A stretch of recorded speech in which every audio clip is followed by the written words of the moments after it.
नमस्कार। आज हम छठ पर्व की आत्मा की गहराई में उतरेंगे। हम इसके गीतों को, इसमें जो आस्था बसी है और कैसे ये लोगों को जोड़ता है, इसकी अनोखी शक्ति को समझने की कोशिश करेंगे।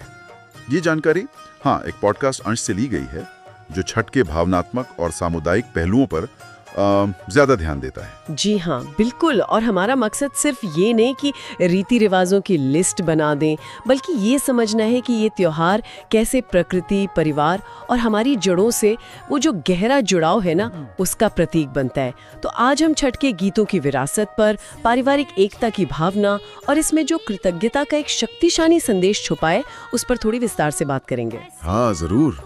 तो चलिए शुरुआत करते हैं छठ के संगीत से। कई लोगों के लिए तो छठ की आहट वो भोर होने से पहले ही महसूस होने लगती है ना। रसोई से वो ठेक हुए की मीठी खुशबू आती है, वो खास पकवान जो सिर्फ छठ के लिए बनते हैं, और साथ ही वो गीत गूंजते हैं जैसे कांची बांस के भंगिया या फिर पहले पहल छठ के मैया। ये सिर्फ गाने नहीं है, ये पूरा माहौल बना देते हैं। बिल्कुल सही कहा आपने, माहौल बनाते हैं और सारी पुरानी यादें ताज़ा कर देते हैं। ये गीत सिर्फ धुनें नहीं है, ये तो जैसे स्मृतियों का खजाना है। इनमें माँ का स्नेह झलकता है, बहनों का वो व्रत वाला धैर्य और दादियों का आशीर्वाद भी जैसे इनमें घुला हुआ है। और गीतों के जो बोल हैं वो आस्था, इंतजार और प्रकृति के लिए आभार, इनकी बड़ी सीधी सरल कहानियां कहते हैं। और हाँ, एक दिलचस्प बात यह है कि स्रोत में एक स्थानीय गायिका का अनुभव बताया गया है। वो कहती हैं कि जब वो काची बास की बहंगिया गाती हैं तो उन्हें लगता है जैसे उनकी स्वर्गीय माँ पास बैठकर उनका हाथ थामे हुए हों। तो ये सिर्फ गायन नहीं है, ये एक अनुभव है जो पीढ़ियों को जोड़ता है इमोशनली। सच में जैसे भक्ति को आवाज मिल जाती है और विश्वास संगीत बन जाता है। वाकई ये तो बहुत मार्मिक है। अच्छा, और ये त्योहार जो लोगों को घर वापस खींच लाता है, इसके बारे में स्रोत क्या कहता है? ऐसा क्यों है कि हजारों किलोमीटर दूर बसे लोग भी, चाहे बड़े शहर हों या विदेश, इन 4 दिनों के लिए अक्सर अपनी माँ या बहन के पास लौटने की वो हर मुमकिन कोशिश करते हैं? इसमें क्या खास बात है? हाँ, स्रोत बताता है कि ये खिंचाव असल में बहुत गहरा है। शायद इसलिए क्योंकि छठ का व्रत जो है वो अक्सर घर की महिलाएं, माँ या बहनें बहुत निष्ठा और आप कह सकती हैं कठिनाई से करती हैं। तो घर लौटना महज छुट्टी मनाना नहीं होता, वो उनके संकल्प में शामिल होना है, उनका सहारा बनना है। ये एक तरह का अनकहा वादा सा बन जाता है कि दुनिया में कहीं भी रहूं, छठ पर अपनों के पास जरूर लौटूंगा। तो ये सिर्फ एक यात्रा नहीं है, ये अपनी जड़ों की ओर, अपनेपन की ओर लौटना है। समझ गया। और जो नहीं आ पाते, मान लीजिए कोई बहुत दूर है, नहीं आ सकता, तो क्या उनका जुड़ाव कम हो जाता है? नहीं, बिल्कुल नहीं।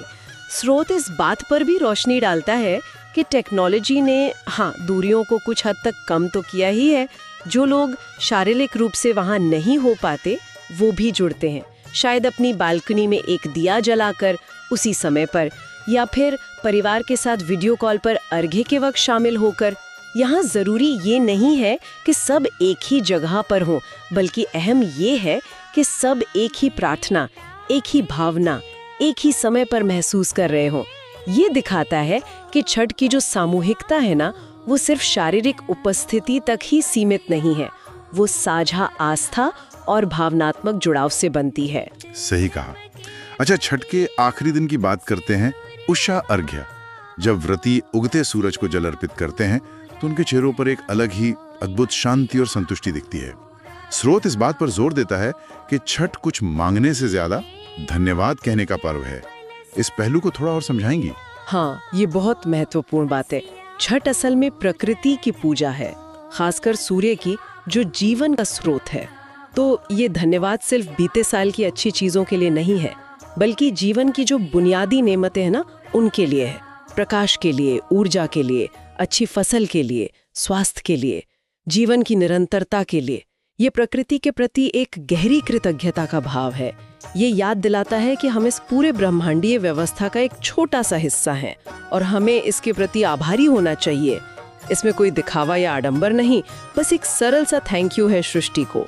तो मतलब ये कृतज्ञता ही छठ का केंद्रीय संदेश है? हाँ, निश्चित रूप से। छठ हमें यही याद दिलाता है कि जीवन मांगने से ज्यादा जो मिला है उसके लिए आभार व्यक्त करने का नाम है। ये प्रकृति के साथ एक लय में जीने, सादगी अपनाने और हर सुबह जो रोशनी और उम्मीद मिलती है उसकी कद्र करने का संदेश देता है। जैसे हर उगता सूरज यही कहता है कि अंधेरे के बाद रोशनी जरूर आती है और हमें उस रोशनी के लिए आभारी होना चाहिए। तो आज हमने छठ के गीतों में पीढ़ियों की भावनाओं की गूंज सुनी, समझा कि कैसे ये त्योहार परिवारों को दूरियों के बावजूद भी एक धागे में पिरोता है, और जाना कि इसका सबसे गहरा संदेश वो प्रकृति और जीवन के प्रति कृतज्ञता में ही छुपा है। बिल्कुल, और शायद यही विचार हम